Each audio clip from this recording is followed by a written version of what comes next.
You know what I thank God for? I thank God for growth. I'm actually on my way now to go and get my oil changed in my car. And I was just sitting here like, I'm so grateful for growth. I can honestly say like my growth has made me feel younger. I don't know if that makes sense to anybody, but for me with growth came actually just being myself. Actually being who I am. I spent many years protecting who I am. Like protecting who I was, who I am, instead of allowing myself to fully be that because of judgments. Whether it was my voice or where I'm from or my accent for sure. Oh, my accent for sure. For sure. I would cover it up because I once had a casting director in New York, I won't say her name, who I auditioned for, and she was just like, oh my God, your accent. Oh my God. And I was like, what accent? And the whole room was like, what accent? Oh my God. And from that moment on, I tried to cover up my accent. But I love my accent. I love my Baltimore accent. And I know how to turn it on and off. I know how to, if I want to. It's strong, but it's not, I don't know, maybe it is strong, I don't know. But I've learned to embrace it because I love it. I've learned how to, and I'm sorry, I'm on the raggedy streets of Los Angeles, so of course it's a lot of shaking happening, and I do apologize. But I've learned how to embrace it, and I'm just not doing any of that anymore. A lot of that came with people pleasing, making people comfortable, not really caring about how I felt, but how everybody else felt. Growth. I'm so grateful for growth. I'm so grateful that I don't respond to people, places, or things the way that I used to. I have become a lot more, nothing really surprises me. People don't surprise me anymore. Letdowns or even people praising, that doesn't do anything for me anymore. It used to, but what it did for me, be careful of being praised, because being praised can leave you complacent.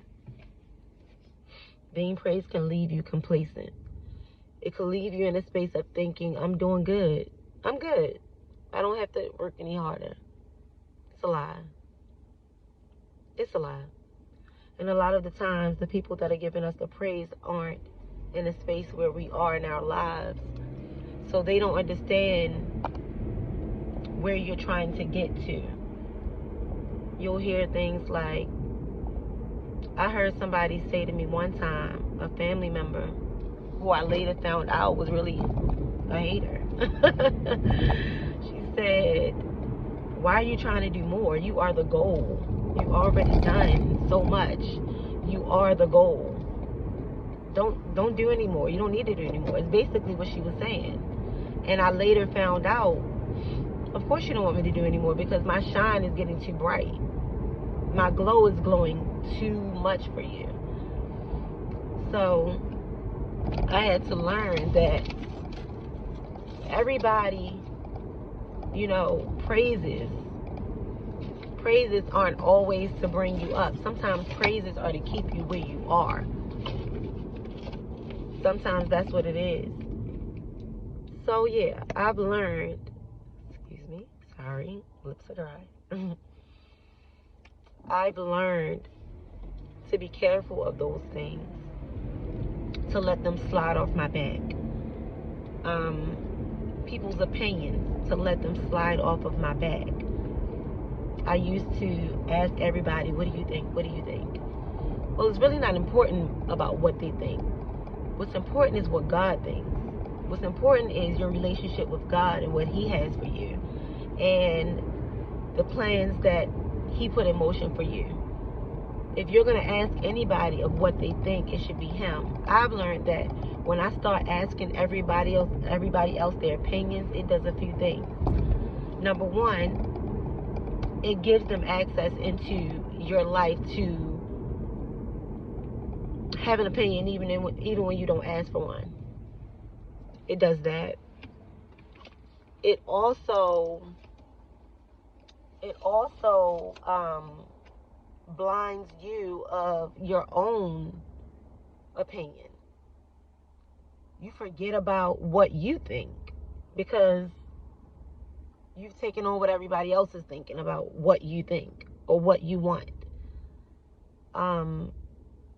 Maybe a pair of shoes or clothes or watch or something like that. I may ask for an opinion, but I have definitely laid off of telling everybody or asking everybody about what they think about something that I want. Also, I've grown in a space of, I'm actually getting better with this, not telling everybody my problems or what's going on in my life. Because again, not only will that give them access into having an opinion about your life or thinking they can have an opinion whenever they want, you can also put out bad energy, right? You're putting out bad energy and you're recycling bad energy. You're allowing, I hate that, but I gotta get to where I'm going, guys, but I need to let this download out, so I'm sorry.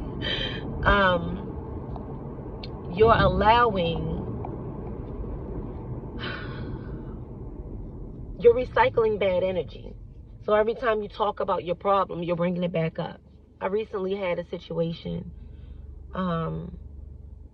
where I was dating someone over the summer, and I recently got some really bad news of something that he had done and been involved in, and it took me out. I'm going to be honest with you. It crushed me. And I'm not going to get too far in it because, again, that's recycling bad energy. But after I heard about it, I talked about it over and over and over again. I called my friends to tell them what happened. I talked to my mom. Anybody that would listen, just because it was hurting, but it was hurting more every time I talked about it. My youngest daughter said, "Ma, stop talking about it. Because every time you talk about it, you're bringing it back up in your energy." My 8-year-old told me this. You're bringing it back up in your energy, Ma. Just stop talking about it. So I said, oh my God. I'm sorry, I was looking at what was going on in this billboard. It's like a moving cockroach. It's crazy. But it's a real billboard with a big cockroach. It's crazy. Anyways. I brought it back up in my energy. And I knew that what she was saying was true because I could feel it in the pits of my womb. That's how strong it was. It was so heavy in my stomach that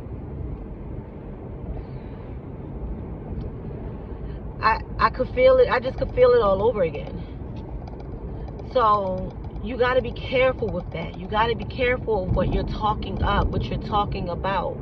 Because eventually, it's going to come back around, or it's going to bring you back in that space of feeling hopeless or depressed or unhappy or unloved or whatever feeling that is.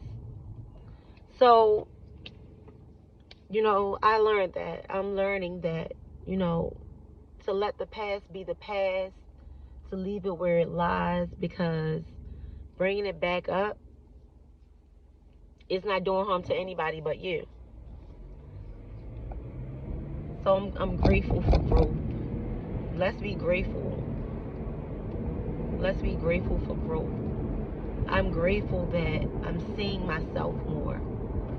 That's in a good way. Oh, I missed my turn. Talking to y'all. That's in a good way and a bad way. I can see myself. And when I say that, I mean there are times where I can be procrastinating, complacent and procrastinating. And God is showing me now something that I've seen but I didn't pay attention to. The reasons why you have not gotten into certain spaces is not just because it's not your time yet. It also has a great deal to do with, why can't I turn down here? I don't know. It also has a great deal to do with you not quite